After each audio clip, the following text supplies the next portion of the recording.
రైటిక పాక్ దురాగతానికి భారత్ గట్టి జవాబిచ్చింది. దాయాది దేశం మరోసారి దుస్సాహసానికి ఒడిగట్టింది. గురువారం రాత్రి భారత్ పై దాడులతో విరుచుకుపడింది. క్షిపణులు, ఆత్మాహుతి డ్రోన్లను దేశంపైకి ప్రయోగించింది. సరిహద్దు రాష్ట్రాలైన పంజాబ్, రాజస్థాన్, జమ్మూ కాశ్మీర్ సైనిక స్థావరాలే టార్గెట్ గా వాటిని వదిలింది. అయితే భారత సైన్యం సమర్థవంతంగా తిప్పికొట్టింది. పాక్ వదిలిన క్షిపణులను గగనతలంలోనే నిర్వీర్యం చేసింది భారత్. పాక్ కు చెందిన 8 డ్రోన్లతో పాటు 3 జెట్ ఫైటర్లను ధ్వంసం చేసింది. F-16 యుద్ధ విమానంతో పాటు JF-17 జెట్ ఫైటర్లను కూల్చేసింది. F-16 పైలట్ ను భారత సైన్యం అదుపులోకి తీసుకుంది. ఫైసలాబాద్, సర్గోదాలోని ఆ దేశ రక్షణ వ్యవస్థలను సైతం ఇండియన్ ఆర్మీ ధ్వంసం చేసింది. ఇక ఆపరేషన్ సింధూర్ కొనసాగుతోంది. ఈ అంశానికి సంబంధించి మరిన్ని అప్డేట్స్ ని మా చీఫ్ ఎడిటర్ బలరాం అందిస్తారు. బలరాం, ప్రధానంగా మూర్ఖులు పాలకులుగా ఉంటే ఆ దేశం ఏ విధంగా నాశనం అవుతుంది అన్నది మళ్ళీ ఈ జనరేషన్ కి మరొక్కసారి ప్రపంచమంతా చూడబోతోంది పాకిస్తాన్ పరిస్థితి. ముఖ్యంగా నిన్న రాత్రి నుంచి ఇవాళ తెల్లవారుజాము వరకు ఏదైతే విఫల ప్రయత్నాలు పాకిస్తాన్ చేసిందో ఖచ్చితంగా ఇది ప్రపంచ దేశాల ముందు దోషిగా నిలబడే ప్రమాదం ఉంది. ఖచ్చితంగా పాకిస్తాన్ దోషిగా నిలబడబోతోంది. ఈ సందర్భంగా ఏదైతే రిటాలియేషన్ భారత్ నుంచి జరిగిందో అందులో భారీగా నష్టపోయింది పాకిస్తాన్. అయితే ఇప్పుడు కూడా భారతదేశం ఇంకా మానవతా దృక్పథంతోనే పనిచేస్తుంది. ఎప్పుడు కూడా ఎక్కడ అంటే సివిలియన్స్ ప్లేసెస్ లో కానీ లేకపోతే అక్కడ ఉన్న మెయిన్ పాలిటీషియన్స్ ప్లేసెస్ లో కానీ ఎక్కడ దాడులు చేయలేదు. పాకిస్తాన్ ని ఇవాళ మీరు మా మీద అటాక్ చేస్తే ఎంత ఘోరంగా మేము రిటాలియేట్ అవుతామో, ఏ రకంగా తిప్పి కొడతామో చూడండి అని చెప్పి చూపిస్తున్నామే తప్ప ఎక్కడ పాకిస్తాన్ కానీ పాకిస్తాన్ కానీ చూపించట్లేదు. అటాక్ చేసే ప్రయత్నం చేశారు. మరోవైపు దాదాపు 45 నుంచి 50 డ్రోన్లను ప్రయోగించే ప్రయత్నం చేశారు. ఏ ఒక్కటి కూడా సఫలీకృతం కాలేదు. ముఖ్యంగా ఇవాళ భారతదేశం గతంలో ఉన్న భారతదేశం కాదు, ఇది నవభారతం అనే ఒక ఇండికేషన్ ని ప్రపంచ దేశాలు కూడా చూస్తున్న పరిస్థితి. మొత్తంగా ఏ ఒక్క మిజైల్ కూడా ఇవాళ భారతదేశంలోకి ఎంట్రీ కాకుండా ప్రతి దాన్ని అక్కడ నిర్వీర్యం చేయడం అంటే మనకు ఆల్రెడీ ఒక వ్యవస్థ ఉంది. మనం సుదర్శన చక్రంగా భావించే సుదర్శన చక్రం అనే ఒక నామకరణం చేసుకున్నాము. S-400 అనే ఒక సిస్టమ్ ఇవాళ మనల్ని ప్రొటెక్ట్ చేస్తుంది. భారతదేశంలోకి ఏ మిజైల్ రావాలన్నా దాన్ని అక్కడే నిర్వీర్యం చేస్తూ దాన్ని తునాతునకలు చేస్తున్న సిచ్యువేషన్ మనం చూస్తున్నాం. ఈ రోజు భారతదేశం చేస్తుంది రిటాలియేషన్ మాత్రమే అన్నది ఒకటి స్పష్టంగా కనిపిస్తున్న నేపథ్యంలో ప్రపంచ దేశాలు కూడా ఇవాళ భారతదేశం వైపు మరో కోణంలో చూడట్లేదు. ఖచ్చితంగా వారికి రైట్ టు రెస్పాండ్ అనే ఒక ఆప్షన్ ఉంది. రైట్ టు రెస్పాండ్ ని మాత్రమే భారతదేశం వాడుకుంటుంది. ఇవాళ ప్రపంచ దేశాల ముందు కూడా మనం చెప్పుకోవడానికి ఒక అవకాశం ఏంటంటే రైట్ టు రెస్పాండ్. ఒక వ్యక్తి నా మీద కొట్టడానికి వస్తే మేము రిటాలియేట్ చేస్తున్నాము, మేము ప్రతిదాడి చేస్తున్నామే తప్ప మమ్మల్ని మేము ప్రొటెక్ట్ చేసుకోవడానికి చేస్తున్నామే తప్ప మేముగా ఇవాళ యుద్ధం ప్రారంభించాలని కోరుకోవట్లేదు. ఇదే విషయాన్ని ఇవాళ మనం ప్రపంచ దేశాలు చూస్తున్నాయి. ఈ రోజు నిన్న రాత్రి నుంచి జరుగుతున్న పరిణామాలన్నీ కూడా ప్రపంచ దేశాలు అబ్జర్వ్ చేస్తున్నాయి. ఇప్పటికే US ప్రకటించింది. ఈ విషయంలో మేము JD వాన్స్ అనౌన్స్ చేశారు. ఈ విషయంలో మేము తలదూర్చాము. ప్రధానంగా భారతదేశం విషయంలో ఆయన కొంత సాఫ్ట్ గా ఉన్నారు. ఎందుకంటే ఆయన ప్రత్యక్షంగా చూశారు. ఆ రోజు ఏదైతే 22 ఏప్రిల్ ఈ నరమేధం జరిగిందో 26 మందిని చంపేశారో ఆ టైంలో భారతదేశంలోనే ఉన్నారు JD వాన్స్. భారత పర్యటనలో ఉన్న JD వాన్స్ ఉన్న సందర్భంగానే ఒక పిచ్చి ప్రయత్నం పాకిస్తాన్ ప్రేరేపిత టెర్రరిస్టులు కానీ చేశారు. వారు చేసిన దానికి ఇవాళ రిటాలియేషన్ జరుగుతుంది అన్న అభిప్రాయం ఉంది కనుక ఖచ్చితంగా ఆయన కూడా అదే మాట చెప్పారు.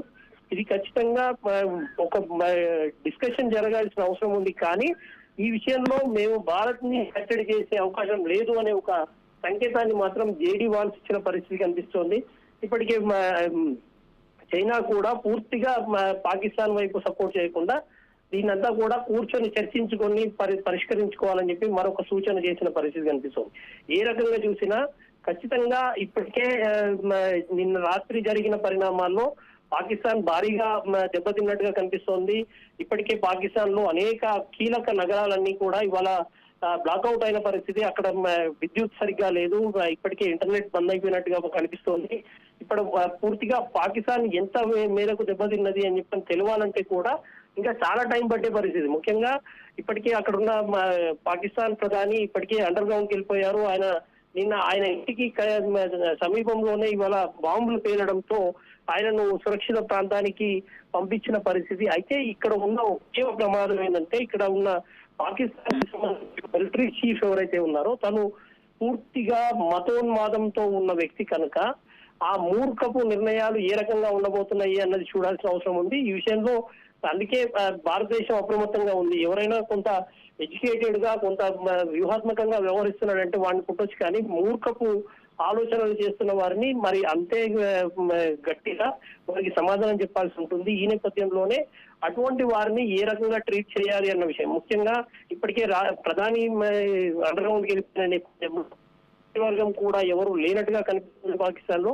ఇక పూర్తిగా మిలిటరీ చేతిలోకి అయిపోయింది. పాకిస్తాన్ మిలిటరీ అంతా కూడా ఇవాళ ఐఎస్ఐ పరిధిలో లేకపోతే ఉగ్రవాదుల చేతుల్లో నేపథ్యము.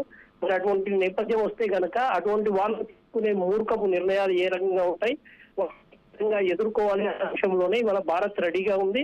ఇప్పటికే కాసేపటి క్రితమే చండీగఢ్ లో కూడా సైరన్ అనౌన్స్ చేశారు, సైరన్ వేశారు. మరి అక్కడ ఏమన్నా చండీగఢ్ ప్రాంతంలో ఏమైనా జరగబోతుందా అన్న విషయం కూడా తెలియాల్సిన అవసరం ఉంది. కాసేపటి క్రితమే చండీగఢ్ ప్రభుత్వం అక్కడ సైరన్ వేసింది. పబ్లిక్ అంతా కూడా వారంతా కూడా లోపలికి వెళ్ళిపోవాలి, ఇళ్లలో మాత్రమే ఉండాలని చెప్పి అనౌన్స్ చేసిన సిచ్యువేషన్ కనిపించింది. చూడండి బలరాం, మనం అనుకున్నట్టు రైట్ టు రెస్పాండ్ వేలోనే భారత్ పాకిస్తాన్ చేసిన దాడులకి ప్రతిదాడులు చేస్తూ వస్తుంది. మరి ఇప్పుడు జరుగుతున్న ఈ పరిణామాలు ఇందాక మనం అనుకున్నట్లు ఒకవేళ మూర్ఖపు డెసిషన్లు కానీ తీసుకుంటే ఇంకా యుద్ధం ముందుకెళ్లే అవకాశాలు ఉంటాయి. కాబట్టి పాకిస్తాన్ కు అవకాశం ఇవ్వకుండా భారత్ ముందుగానే దాడి చేసే అవకాశాలు ఉంటాయి. ఒక పక్కన ప్రధాని త్రివిధ దళాధిపతులతో చేస్తున్న ఈ భేటీలు ఇలాంటి కీలక నిర్ణయాలు తీసుకునే అవకాశాలు ఉన్నాయా?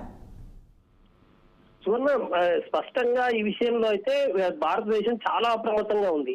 వాళ్ళు ఏమాత్రము చిన్న మూర్ఖపు డెసిషన్ తీసుకున్నా పూర్తిగా పాకిస్తాన్ ప్రపంచ ఎందుకంటే ఇంతకంటే ప్రమాదకరమైన సిచ్యువేషన్ ఇంకొకటి ఉండదు. భారతదేశం ఇప్పటి వరకు భరించింది. గతంలో ఏదైతే పాలకులు కొంత సౌమ్యంగా ఉన్నారో వారి సౌమ్యంగా ఉండడం వల్లనే అటువంటి పరిస్థితులు ఉండడం వల్లే ఇవాళ భారతదేశం ఇటువంటి సమస్యను రోజు రోజుకు పెరుగుతూ వచ్చింది. ఈ పెరుగుతూ వచ్చిన సమస్యను ఇక్కడే ఏదో ఒక రకంగా ఖచ్చితంగా ఇక్కడే తుంచివేయాలి, ఇక్కడే దానికి సమాధానం చెప్పాలి. లేకపోతే ఇంకా మళ్ళీ భవిష్యత్తులో కూడా భవిష్యత్ తరాలు కూడా ఈ అంటే సీమాంతర టెర్రరిజం వల్ల ఏదైతే పాకిస్తాన్ లాంటి దేశాలు టెర్రరిజాన్ని పెంచి పోషిస్తుండడం వల్ల భవిష్యత్ తరాలు కూడా ఇబ్బందులు పడే పరిస్థితి ఉంది. ఇటువంటి పరిస్థితుల నేపథ్యంలో ఖచ్చితంగా ఇక ఏదో రకంగా ఒక సమాధానం అయితే చెప్పాల్సిన పరిస్థితి ఇప్పుడున్న నేపథ్యంలో పాకిస్తాన్ లో ఏ చిన్న రాంగ్ డెసిషన్ తీసుకున్నా, ముఖ్యంగా ఏదైతే ఇప్పటికే మనకు తెలుస్తున్న ఇన్ఫర్మేషన్ ఇప్పటికే అక్కడ మంత్రి ప్రధానమంత్రి వెళ్ళిపోయారు, పాకిస్తాన్ ప్రధానమంత్రి అండర్గ్రౌండ్ వెళ్ళిపోయాడు అని చెప్పాలంటే ఇక అక్కడ పూర్తిగా అడ్మినిస్ట్రేషన్ మొత్తం టెర్రరిస్ట్ చేతుల్లోకి వెళ్ళిపోయింది.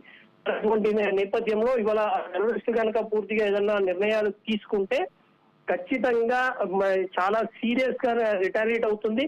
భారతదేశం తీసుకునే నిర్ణయాలకు పూర్తిగా పాకిస్తాన్ ప్రపంచ నుంచి కనుమరుగైనా మనం ఆశ్చర్యపోవాల్సిన అవసరం లేదు అనే పరిస్థితిని అయితే ఖచ్చితంగా అటువంటి పరిస్థితిని నెలకొల్పడానికి భారత్ సిద్ధంగా ఉన్నట్టుగానే కనిపిస్తోంది. సువర్ణ బలరాం, అయితే ఇప్పటికే ఆ దేశ రక్షణ శాఖ మంత్రి మునీర్ ఎప్పటి నుంచి అంటే ఆపరేషన్ సింధూర్ మొదలు కాక ముందు నుంచే ఆయన అజ్ఞాతంలోకి వెళ్ళినట్లు మనం చూస్తూ వస్తున్నాము. ప్రస్తుతం చూసుకుంటే ఆ దేశ ప్రధాని కూడా అజ్ఞాతంలోకి వెళ్ళినట్లు అంటే ఇన్ఫర్మేషన్ వస్తూ ఉంటుంది. మరి ప్రపంచ దేశాల నుంచి పాకిస్తాన్కి ఏమైనా సపోర్ట్ దొరికే అవకాశాలు ఉన్నాయా? ఐఎంఎఫ్ నుంచి అంటే దాడులు చేయడానికి యుద్ధ పేరు మోగించడానికి ఐఎంఎఫ్ నుంచి ఫండ్స్ అడిగినట్లుగా ఒక సమాచారం వస్తుంది. మరి ఆ దిశగా పాకిస్తాన్ అడుగులు వేస్తుందో? ఒకవేళ అట్లా వెళితే ఐఎంఎఫ్ ఫండ్స్ ఇచ్చే అవకాశాలు ఉంటాయా? సువర్ణ, ఇప్పుడు కాసేపటి క్రితమే మనకు ఒక ఇంట్రెస్టింగ్ ట్వీట్ పాకిస్తాన్ అడ్మినిస్ట్రేషన్ నుంచి పాకిస్తాన్ ఆర్థిక శాఖ నుంచి మనకు ఒకటి కనబడింది. వారు ప్రపంచ దేశాలను అర్థిస్తూ మేము వారిలో చాలా ఆర్థికంగా చిక్కిపోతున్నాం, మమ్మల్ని ఆదుకోండి అని చెప్పేసి ప్రపంచ దేశాలను ఉద్దేశించి ఒక రిక్వెస్ట్ చేసినట్టుగా ఒక సమాచారం అందుతోంది. అంటే ఎంత దయనీయమైన పరిస్థితికి చేరుకుంది అని చెప్పారంటే అసలు వాళ్ళ దగ్గర నిజంగా కూడా ఇప్పుడు ఉన్న పరిస్థితిలో ఆర్థిక పరిస్థితి పూర్తిగా చిన్నభిన్నమైంది. అయితే ఈ టైంలో కొన్ని అబద్ధాలను పాకిస్తాన్ ప్రచారం చేస్తోంది. దాన్ని ఇక్కడున్న భారతదేశంలో ఉన్న ఎంతో కొంతమంది మూర్ఖులు, లేకపోతే ఇంకా అది అంటే పార్టీల పరంగా విభేదాలు కావచ్చు, అటువంటి వాళ్ళు కొంతమంది దాన్ని ప్రచారం చేస్తున్న పరిస్థితి. ముఖ్యంగా నిన్న రాత్రి అంతా కూడా జరిగిన అటాక్స్ లో దాదాపుగా భారతదేశం 8 మిజైల్స్ తో అటాక్ చేసే ప్రయత్నం చేశారు. దాదాపు 45 నుంచి 50 డ్రోన్లు మన మీద ప్రయోగించే ప్రయత్నం చేశారు. అన్నిటినీ కూడా మనము డిస్ట్రాయ్ చేయడం జరిగింది. మనకున్న వ్యవస్థ, మన రక్షణ వ్యవస్థ, మనకున్న సుదర్శన చక్ర లాంటి వ్యవస్థలు మనల్ని ప్రొటెక్ట్ చేశాయి. మన భారతదేశంలో ఎక్కడ ఒక ఇంచ్ కూడా మనల్ని ఇబ్బంది కాకుండా ప్రొటెక్ట్ చేసుకోగలిగిన పరిస్థితి. అయితే ఇప్పుడు తాజాగా పాకిస్తాన్ నుంచి వస్తున్న స్టేట్మెంట్స్, మేము అసలు మేమేం చేయలేదు, మాకేం సంబంధం లేదు, ఆ దాడులు ఎవరు చేశారో మీరే కనుక్కోండి అని చెప్పానంటూ ఒక విచిత్రమైన ఆర్గ్యుమెంట్ ను కూడా ఇవాళ పాకిస్తాన్ మన ముందు పెడుతున్న పరిస్థితి. ఈ రకంగా చూసుకుంటే ఎన్ని అబద్ధాలు చెప్పాలో అన్ని అబద్ధాలు పాకిస్తాన్ చెప్తున్న సిచ్యువేషన్. దీన్ని ప్రపంచ దేశాల ముందు ఉంచాల్సిన బాధ్యత కూడా మన మీడియా మీద ఉంటుంది. ఖచ్చితంగా అసలు ఏం జరుగుతుంది, ఇంత దారుణమైన దాడులు జరుగుతున్నప్పుడు ఖచ్చితంగా ఇవాళ అన్ని ఆధారాలు దొరికాయి. ముఖ్యంగా మన మీద ఏదైతే మిజైల్స్ ప్రయోగించారో దానికి సంబంధించిన డెబ్రీస్ మన దగ్గర ఉన్నాయి, ఇవాళ భారతదేశంలో ఉన్నాయి. ఎక్కడ ఏదైతే డ్రోన్స్ ప్రయోగించారో, డ్రోన్స్ మన మీద వస్తున్నప్పుడు లైవ్ లో వాటిని అన్నిటిని కూడా రికార్డ్ చేసిన పరిస్థితి. అవి డ్రోన్స్ మన వైపు ఏ రకంగా వచ్చాయి, వాటిని ఎట్లా డిస్ట్రాయ్ చేశాము అన్నది వచ్చాయి. ఇప్పటికే ఫైటర్ జెట్స్ కి సంబంధించి దాదాపు 3 ఫైటర్ జెట్స్ ని మనం కూల్చేసాం. అందులో ఒక వ్యక్తి ఎవరైతే డ్రైవర్ గా ఉన్నారో అతన్ని మన కంట్రోల్లో ఉన్నట్టుగా ఇంకా సమాచారం ఉంది.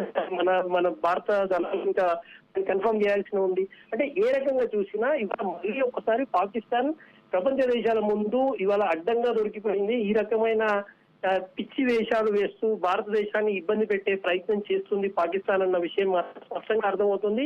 ఈ నేపథ్యంలో ఖచ్చితంగా ఇవాళ జరుగుతున్న మరోసారి భారత త్రివిధ దళాలకు సంబంధించిన సమావేశం జరుగుతోంది. కాసేపటి తర్వాత ప్రధాని మరొకసారి ఈ విషయంలో సమీక్షించే అవకాశం ఉంది. సమీక్ష తర్వాత మరింత కీలకమైన నిర్ణయాలు ఉండే అవకాశం ఉంది. ఏ రకంగా చూసినా పాకిస్తాన్ పాలకులు బయటికి వచ్చి ఈ విషయంలో ఖచ్చితంగా తమ తప్పును ఒప్పుకొని ఎవరైతే ఈ దురాఘాతాలకు పాల్పడ్డారో వారందరినీ కనుక భారతదేశానికి అప్పగిస్తే ఖచ్చితంగా ఇది ఆగే అవకాశం ఉంది. అంతకు మించి వేరే అవకాశమే లేదు. అటువంటి ప్రయత్నం ఏమైనా మరి పాకిస్తాన్ నుంచి మొదలవుతుందా? ముఖ్యంగా ఏదైతే పెహల్గామ్ లో జరిగిన సంఘటనకు సంబంధించిందో ఆ పెహల్గామ్ కి సంబంధించిన వారు ఎవరు, వారికి సంబంధించిన ఫ్యామిలీస్ ఎక్కడ ఉన్నాయి, వీటన్నిటిని ఐడెంటిఫై చేసి ఆ టెర్రరిస్టులను ఇవాళ భారతదేశానికి అప్పగిస్తామని చెప్పే వరకు ఖచ్చితంగా ఇవాళ భారతదేశం రిటాలియేషన్ మూవ్ నుంచి వెనక్కి తగ్గే అవకాశం అయితే కనిపించట్లేదు. సువర్ణ. బలరాం, మరో పక్క పాక్ లో ఉన్న పరిస్థితి చూస్తే చాలా అధ్వానంగా ఉంది. అక్కడ సివిలియన్స్ పరిస్థితి, పౌరుల పరిస్థితి ఎలా ఉంటుందో మనం ఊహించవచ్చు.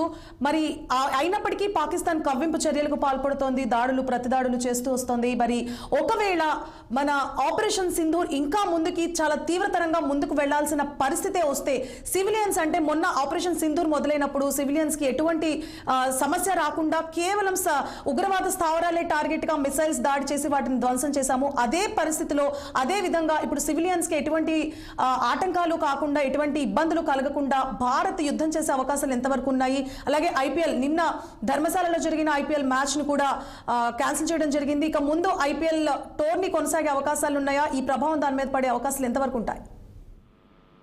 ఖచ్చితంగా సువర్ణ, ఒకటి మనం పాకిస్తాన్ కి సంబంధించి చూసుకుంటే మనకు పాకిస్తాన్ విషయంలో పదే భారత ప్రభుత్వం చెప్తుంది పాకిస్తాన్ లో ఉన్న పౌరుల మీద మాకేం ద్వేషం లేదు, పాకిస్తాన్ లో ఉన్న టెర్రరిస్టులను మాత్రమే మేము టార్గెట్ చేస్తున్నాం. పాకిస్తాన్ లో ఎవరైతే టెర్రరిస్టులు ఉండి భారతదేశంలో హిందువులను, ముస్లింలను రెచ్చగొట్టి భారతదేశంలో అనిశ్చిత పరిస్థితిని క్రియేట్ చేయాలని ఎవరైతే చూస్తున్నారో వారిని మాత్రమే మేము టార్గెట్ చేస్తున్నాం. వారు మా భారతదేశాన్ని అస్థిరం చేయాలని చెప్పి అనుకుంటే వారందరికీ మేము బుద్ధి చెప్తాము అని చెప్పి పదే చెప్తుంది.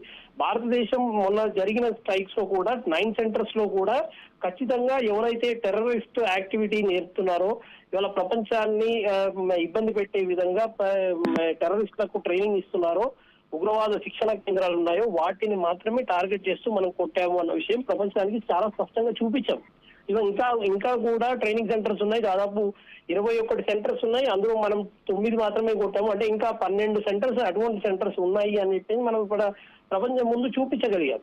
అయితే నిన్న రాత్రి జరిగిన దాంట్లో మాత్రం కొంత సీరియస్ గానే భారత్ రెస్పాండ్ అవ్వాల్సి వచ్చింది. మరి ఆ రకంగా జరిగిన నేపథ్యంలో అసలు అక్కడ ఏం జరిగింది అన్నది ఇంకా మీడియా ఇంకా అక్కడికి చేరుకున్న పరిస్థితి కనిపించట్లేదు. అక్కడ ఉన్న పరిస్థితులు ముఖ్యంగా అక్కడ ఇప్పటికే కరెంట్ లేదు, అక్కడ ఇంటర్నెట్ లేదు అని అంటున్నారు. అటువంటి నేపథ్యంలో మరి అసలు అక్కడ ఎంత డ్యామేజ్ జరిగింది, ఎవరు నిజంగా ఏమైనా పౌరులు కూడా ఇబ్బంది పడ్డారా అన్న విషయం తేలాల్సిన అవసరం ఉంది. అయితే ఏదేమైనా పాకిస్తాన్ విషయంలో, పాకిస్తాన్ లో ఉన్న సాధారణ పౌరుల విషయంలో ఇప్పటికి కూడా భారతదేశం సానుభూతితోనే ఉంది. వారందరినీ కూడా మాకు వారి శత్రువులు కానే కాదు, మేము కేవలం మాకున్నది శత్రువులు అక్కడున్న టెర్రరిస్టులు మాత్రమే అని చెప్పి. అయితే ఇప్పటికే పాకిస్తాన్ లో నవాజ్ షరీఫ్ కి సంబంధించిన పార్టీ ఇప్పటికే నవాజ్ షరీఫ్ ని ఆయనను జైల్లో పెట్టారు, ఆయనను వదిలిపెట్టాలని చెప్పేసి ఇప్పటికే ఆందోళన చేస్తున్నాయి. ఈ రోజు ఉదయం కూడా అక్కడ నవాజ్ షరీఫ్ పార్టీకి సంబంధించిన పార్టీ శ్రేణులంతా కూడా ఆందోళన చేస్తున్నట్టుగా కనిపించింది. దానికి తోడు మరోవైపు బెలూచిస్తాన్ నుంచి పాకిస్తాన్ మీద ఒత్తిడి పెరిగింది. బెలూచిస్తాన్ తాము స్వతంత్ర దేశంగా ఉంటామని చెప్పి ఇప్పటికే అనౌన్స్ చేస్తుంది. ఇప్పటికే పాకిస్తాన్ దళాల మీద దాడులు చేసిన పరిస్థితి. నిన్న మనం ఒక ఇన్సిడెంట్ చూసుకున్నాం. దాదాపు 15 మందితో ట్రావెల్ చేస్తున్న వెహికల్ ని వాళ్ళు పేరు చేసిన సిచ్యువేషన్ చూసాం. అంటే పాకిస్తాన్ కి సంబంధించిన ఫోర్సెస్ లో 15 మంది అక్కడికక్కడే చనిపోయిన సిచ్యువేషన్ మనం చూసాం. అంటే బెలూచిస్తాన్ మరోవైపు ఒత్తిడి పెంచుతున్న నేపథ్యం ఒకవైపు కనబడుతోంది. ఇక్కడ నవాజ్ షరీఫ్ కి సంబంధించిన పార్టీకి సంబంధించిన శ్రేణులు ఆందోళనలో ఉన్నాయి. ఇక ఈ రకంగా చూసుకుంటే పాకిస్తాన్ పూర్తిగా డివైడ్ అయిపోయే పరిస్థితి, ముక్కలుగా మారిపోయి పూర్తిగా పాకిస్తాన్ అనే పదం లేకుండా మరి ఏ రకంగా ఉండబోతుంది అన్న విషయం కూడా చూడాల్సిన అవసరం ఉంది. ఇంకొక వైపు ఐపీఎల్ చూసుకుంటే ఐపీఎల్ ఇప్పటికే వాళ్ళు అనౌన్స్ చేశారు, మేము ఇప్పటికైతే అనౌన్స్ చేయట్లేదు. నిన్న జరిగిన పరిణామాల నేపథ్యంలో అక్కడ ఆపాం. కానీ ఇది ఏదైతే సేఫ్ ప్లేసెస్ ఉన్నాయో అక్కడికి మేము తీసుకుంటాము. మిగతా ఇంకా ఏదైనా సీరియస్ ఉంటే గనక అయితే పాకిస్తాన్ కి సంబంధించిన వాళ్ళకి సంబంధించిన మ్యాచెస్ అన్ని కూడా వారు దుబాయ్ కి షిఫ్ట్ చేసిన సిచ్యువేషన్ కనిపించింది. సువర్ణ బలరాం, అయితే ఇప్పటికే పాకిస్తాన్ కి టర్కీ దేశం ప్రత్యక్షంగా సాయం చేయడానికి ముందుకు వస్తున్నట్లుగా సమాచారం అందుతోంది. మరి ప్రపంచ దేశాలు మనం ఇదివరకు చూసుకుంటే ఇప్పుడు ఆపరేషన్ సింధూర్ మొదలు కాకముందు పెహల్గాం దాడి జరిగినప్పుడే ప్రపంచ దేశాలు పరోక్షంగా భారత్ కి సపోర్ట్ చేస్తూ వస్తున్నాయి. ఆపరేషన్ సింధూర్ మొదలుపెట్టిన తర్వాత కొన్ని ప్రపంచ దేశాలు అయితే డైరెక్ట్ గానే అప్రిషియేషన్ చేసిన సందర్భాలు కూడా చూసాము. ఒకవేళ ఆ పరిస్థితి వస్తే భారతదేశానికి ఏ దేశాలు సపోర్ట్ చేసే అవకాశాలు ఉంటాయి? సువర్ణ, ఈ విషయంలో చాలా స్పష్టంగా మన విదేశీ మంత్రిత్వ శాఖ చాలా స్పష్టంగా డిప్లొమాటిక్ గా వ్యవహరిస్తోంది. ఈ విషయంలో ఎక్కడా మనము తప్పు చేయలేదు అన్న విషయాన్ని ఎస్టాబ్లిష్ చేస్తూ వచ్చినాం. ఇవాళ అందుకే మెజారిటీ దేశాలు మన వైపు ఉన్నాయి. మనం పోయి దాడులు చేసామంటే మనం డైరెక్ట్ గా ఇవాళ ఏదైతే 9 సెంటర్స్ ని ఫస్ట్ కొట్టామో అవన్నీ కూడా పాకిస్తాన్ లో దాదాపు 4 కేంద్రాలు ఉన్నాయి. ఒక దేశం ఇంకో దేశంలో 4 కేంద్రాలు. అంటే ఇప్పుడు పిఓకే పాకిస్తాన్ ఆక్యుపైడ్ కాశ్మీర్ గా భావిస్తే మనం అందులో 5 కొట్టినాము. సరే 5 అంటే అది పాకిస్తాన్ ఆక్యుపైడ్ కాశ్మీర్, అది భారత్ లో భాగమే అని చెప్పి అనుకుంటే పక్క దేశంలో దాదాపు 4 కేంద్రాల మీద మనం దాడి చేసినాం. ఒక దేశం ఇంకో దేశం మీద 4 దాడులు చేసింది అని చెప్పారంటే ప్రపంచ దేశాలు దాన్ని సీరియస్ గా తీసుకోవాల్సిన అవసరం ఉంది. అయినా ఎవరు కూడా దాన్ని తప్పు పట్టలేదు. ఎందుకు అని చెప్పానంటే ఏ రకమైన తప్పులు చేస్తున్నారు, ఏ రకంగా అక్కడ టెర్రరిస్ట్ క్యాంప్స్ ఉన్నాయి అన్న విషయంలో మనం ఇప్పటికే ప్రపంచ దేశాల ముందు చాలా స్పష్టంగా ఇన్ఫర్మేషన్ ఇచ్చున్నాం. డిప్లొమాటిక్ వేలో ఇప్పటిదాకా గతంలో ఉన్న భారతదేశం కాదు అని చెప్పడానికి ఇదే పెద్ద ఉదాహరణ. ఇవాళ ఈ భారతదేశం పూర్తిగా మనము ఇప్పుడున్న పరిస్థితుల్లో ప్రపంచ దేశాల ముందు పూర్తి ఎవిడెన్స్లు పెడుతున్నాం. ఇగో మనకు ఎవరైతే మిత్ర దేశాలు ఉన్నారో వారందరికీ కూడా ఇన్ఫర్మేషన్ ముందే ఇస్తున్నాం. ఇగో ఈ రకమైన టెర్రరిస్ట్ యాక్టివిటీ ఇక పాకిస్తాన్ నుంచి జరుగుతుంది. ప్రపంచ దేశాలు కూడా ఆందోళన చెందుతుంది. ఏ రకమైన అంశం అంటే ఇవాళ ప్రధానంగా ఇండియా మాత్రమే కాదు, ఇవాళ వదిలిపెడితే ఇది ప్రపంచం మొత్తానికి ఇది సమస్యగా మారే అవకాశం ఉంది. మిగతా దేశాల్లో కూడా ఈ రకమైన టెర్రరిస్ట్ యాక్టివిటీ జరిగితే దానికి ఎవరు బాధ్యత వహిస్తారు? ఇప్పటికే యుఎన్ కౌన్సిల్ అనేక సంస్థలను నిషేధించింది. టెర్రరిస్ట్ గ్రూప్స్ అన్నింటినీ కూడా నిషేధించింది. ఏ టెర్రరిస్ట్ గ్రూప్స్ అయితే యుఎన్ కౌన్సిల్ నిషేధించిందో అవన్నీ కూడా పాకిస్తాన్ కేంద్రంగా పాకిస్తాన్ లో ప్రధాన కార్యాలయాలు పెట్టుకుని నడిపిస్తుంది. ఈ నేపథ్యంలో ఖచ్చితంగా ప్రపంచ దేశాలకు విషయాలు తెలుసు. అయితే 1-2 దేశాలు ఎవరైనా సపోర్ట్ చేస్తే చేయొచ్చు కానీ ప్రపంచ దేశాలన్నీ కూడా భారత్ వైపు నిలబడే అవకాశం ఉంది. అయితే అంత దాకా పోనివ్వరు. ఎందుకు అని చెప్పానంటే ఖచ్చితంగా ఇది మిగతా దేశాలు ఏ ఒక్క దేశం ఇన్వాల్వ్ అయ్యి అందులో వచ్చినా భారతదేశం వైపు మరిన్ని దేశాలు వచ్చే అవకాశం ఉంది. ఇది ప్రపంచ యుద్ధంగా మారే అవకాశం ఉంది. World War III గా మారే ప్రమాదం ఉంది. ఈ నేపథ్యంలో ఖచ్చితంగా ఈ విషయం మనల్ని సెటిల్ చేస్తామని చెప్పి ప్రపంచ దేశాలు వదిలిపెట్టే అవకాశమే ఉంది. ఎవరు ప్రత్యక్షంగా ఇన్వాల్వ్ అయ్యే అవకాశం అయితే ఇప్పటికిప్పుడు కనిపించట్లేదు. సువర్ణ, బలరాం, అంటే ప్రపంచవ్యాప్తంగా చాలా వరకు దేశాలు నైతికంగా భారతదేశానికి సపోర్ట్ చేస్తున్నాయి. ఒకవేళ ప్రత్యక్షంగా యుద్ధానికి సపోర్ట్ చేయాల్సి వస్తే అసలు ఇంత పటిష్టమైన భద్రతా వ్యవస్థ ఉన్న భారతదేశానికి ఇంకొక దేశం సపోర్ట్ తీసుకునే అవసరం ఉందంటారా? ఖచ్చితంగా అవసరం లేదు. పాకిస్తాన్ విషయానికి వస్తే పాకిస్తాన్ ని భారతదేశం ట్యాకిల్ చేయడం చాలా ఈజీ, పెద్ద విషయమే కాదు. పాకిస్తాన్ కున్న రిసోర్సెస్ కానీ, పాకిస్తాన్ కున్న వ్యవస్థలు కానీ, పాకిస్తాన్ దగ్గర ఉన్న ఒకే ఒక పెద్ద ఆయుధం మూర్ఖపు ఆలోచనలు. ఇవాళ మతమౌఢ్యంలో కొంతమంది చేస్తున్న అరాచకం అక్కడ ఇవాళ రాజ్యం వెళ్తున్న పరిస్థితి. అటువంటి దాన్ని మనం ట్యాకిల్ చేయడం పెద్ద విషయమేం కాదు. ఇప్పటిదాకా ఉన్న పాలకులు ఏదో మతపరమైన ఓటు బ్యాంకు కోసము, లేకపోతే ఇంకా పాకిస్తాన్ ఏమనంటే ఇక్కడున్న వాళ్ళు ఎవరో బాధపడతారని చెప్పనే ఒక రాంగ్ మెసేజ్లు ఇవ్వడం ద్వారా ఇవాళ వాళ్ళందరినీ ప్రొటెక్ట్ చేస్తూ వచ్చిన సిచ్యువేషన్. చాలా సందర్భాల్లో నిర్ణయాలు కొన్ని రాంగ్ జరిగాయి అనే ఒక అభిప్రాయం కూడా వ్యక్తమవుతున్న సిచ్యువేషన్ మనం చూసాం. అటువంటి పరిస్థితి ఇప్పుడైతే ఉండదు. ఖచ్చితంగా ఇవాళ మనం దాడులు చేసిన సిచ్యువేషన్ లో చూసుకుంటే, ఇవాళ నిన్న అనౌన్స్ చూసినప్పుడు ఆఫీసర్లలో చూసుకుంటే, సోఫియా ఖురేషీ చూసుకుంటే ఒక ముస్లిం లేడీ, వ్యోమికా సింగ్ చూసుకుంటే సిక్కు లేడీ. అటువంటి కాంబినేషన్ లో ఇవాళ భారతదేశం వస్తుంది.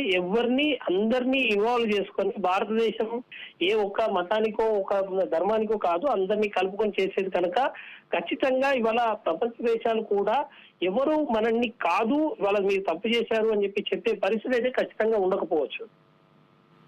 బలరాం, మరో పక్క చూసుకుంటే ఇరు దేశాలు, పాకిస్తాన్, భారత్ ఇరు దేశాలు కూడా న్యూక్లియర్ వెపన్స్ సిద్ధం చేసుకొని ఉన్నాయి. ఇప్పటిదాకా అయితే ఆ పరికరాలను అయితే వాడిన దాఖలాలు లేవు. పాకిస్తాన్ నుంచి మాత్రం పలు రకాల లీడర్స్ అయితే ముందుకొచ్చి న్యూక్లియర్ వెపన్స్ వాడతాము అని చెప్పి స్టేట్మెంట్స్ పాస్ చేస్తున్నారు. మరి మన దేశం కూడా న్యూక్లియర్ వెపన్స్ వాడే అవకాశాలు ఉంటే, ఒకవేళ న్యూక్లియర్ వెపన్స్ తీయాల్సి వస్తే ఎలాంటి ప్రోటోకాల్ పాటించాల్సి ఉంటుంది? ఆ ఇమాజినేషన్ కూడా మనం ఊహించుకోలేము. అటువంటి అంత సిచ్యువేషన్ రాదు.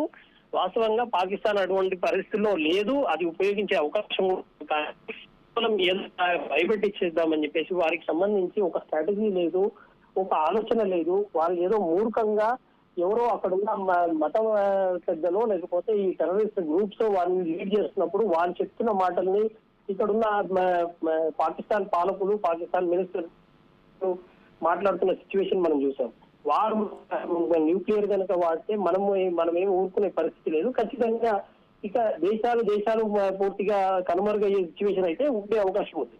మనం ఇటువంటి సందర్భమే వస్తే ప్రపంచ దేశాలన్నీ కూడా ఇందులో ఇన్వాల్వ్ అవుతాయి. ఖచ్చితంగా ఇది World War III దారితీసే ప్రమాదం ఉంది కనుక ఇప్పటికే అన్ని ప్రపంచ దేశాలు చూస్తున్నాయి. అటువంటి సిచ్యువేషన్ వస్తే కనుక ఇమ్మీడియట్ గా ఆపే అవకాశం అయితే ఉండదు. వారి దగ్గర ఉపయోగించే పరిస్థితి ఖచ్చితంగా ఉండకపోవచ్చు.